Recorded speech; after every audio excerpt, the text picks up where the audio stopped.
This video is going to be on what I call final and initial state problems for gases.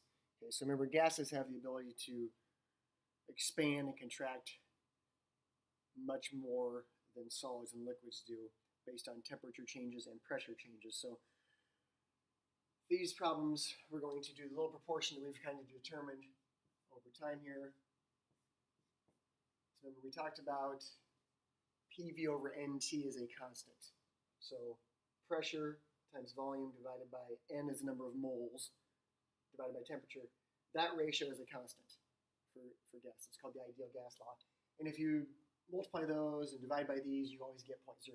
Okay, we set that up, we've done that. So I can set this equal to the exact same proportion. So we're going to set up a little proportion here and say, well, if we have a gas at these conditions, what if I change the pressure and the temperature? Or what if I change the number of moles and the pressure? What happens to the volume the gas takes up, something like that. So we can set this up. We will not use moles for these problems right now. We will eventually later in the year, but we haven't gotten into moles yet a whole lot, so we'll hold off on those. So in this case, this gives you a gas at this temperature and this volume. It wants to know if the temperature goes to 50 degrees, what's going to happen to the volume. Well, notice temperature is going from 25 degrees to 50 degrees. So the gas is going to get bigger. Common sense would tell you, well, the temperature is doubling, so the volume will double as well. The only issue is our temperatures have to be in Kelvin here. They cannot be in degrees Celsius, because we could have a negative Celsius temperature would make us have a negative volume, which is not possible. So we do have to convert our Celsius temperatures into Kelvin, so just take your Celsius temperatures and add 273. So plus 273 is 298 Kelvin. For some reason, they don't use a degree sign with Kelvin. Plus 273 is 323 Kelvin. So notice the Kelvin temperature is not doubling, so the volume will not double, but it will still get bigger from here to here. The other thing is pressure is staying constant. So pressure is, it doesn't matter what you put in for pressure, it's staying at 1 atmosphere or it's staying at 5 atmospheres. So the pressure is not affecting the volume. The only change that's affecting the volume of the gas is temperature. The number of moles of gas is not changing as well. So in this case, since the pressure is staying constant, we can just remove it from the proportion. Or we could put a 1 in there if we wanted to on both sides, but we'll just take it. So now we have V over T equals V over T. That's a direct proportion, remember. As temperature increases, volume goes up. So just plug in our numbers. So 200 liters, gas takes up 200 liters of space at a temperature of 298 degrees Kelvin. So what volume will it take up at 323 degrees Kelvin? We're going to cross multiply and divide to get our answer. I do not have that right now, but again, I would cross multiply this direction and divide here. Do that real quick. So I would take 323 times 200 divided by 298, 216.8 liters. So notice the gas, as we heated it, it now takes up more volume. Next problem down here, notice we have pressure and volume, pressure and volume. So let's just think about what's going to happen here. So temperature and amount of gas is not changing. Temperature and amount of gas is not changing. Notice the volume of the gas is getting bigger. The gas is spreading out. That means there must be less pressure on the gas, allowing it to spread out. So our pressure should go down. Remember, this is an inverse proportion. So if you write up a proportion PV over T equals PV over T, since temperature is not changing here, we can just ignore the temperature. So if we take the temperature out of this proportion, we just have P times V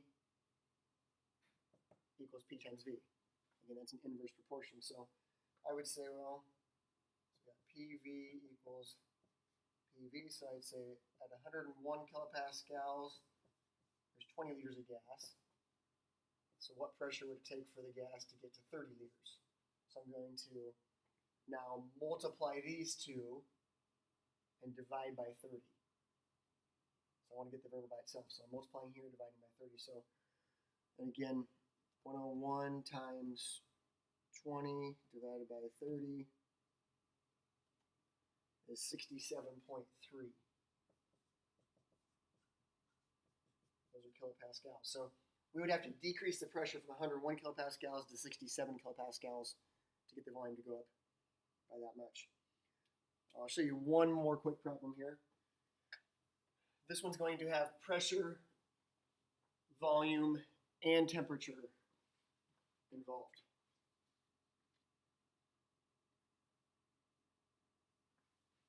So notice here we've got pressure, temperature, volume. So you have a gas at this pressure. Remember that's 760 is normal there. You don't have to convert pressures. You can keep those the same. Only temperature has to be in Kelvin. And then we're changing it to this. Let's just think about what happened to the volume here conceptually without doing any math on it. First of all, the temperature is going down, getting colder, so that should make the gas take up less space. Pressure is going up, meaning there's going to be more pressure on the gas, which would make it take up less space. So our volume should be less than 100 milliliters when we do this. So we'll put these three in together for PVT, put in P and T on this side, and solve for V.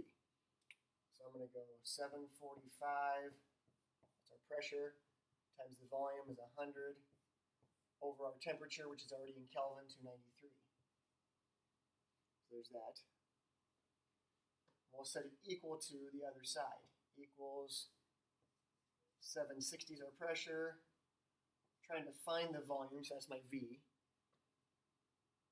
Sorry about this part right here. So it doesn't confuse you too much. Over our temperature, which is 280. So here's our setup. So plugging numbers in shouldn't be too hard for you to do. P, V, T, P, V's are variable, T. So again, I'm going to cross multiply and divide. So here's my rule. Cross multiply where there's no variable. So I want to multiply 280 times 100 times 745. So I'm going to multiply this direction and then divide by every number that's left over. Divide by 293, divide by 760. So cross multiply, divide, divide. Get your volume from there. I'll let you guys get an answer to that. Again, your volume should be less than 100 milliliters when you get that answer.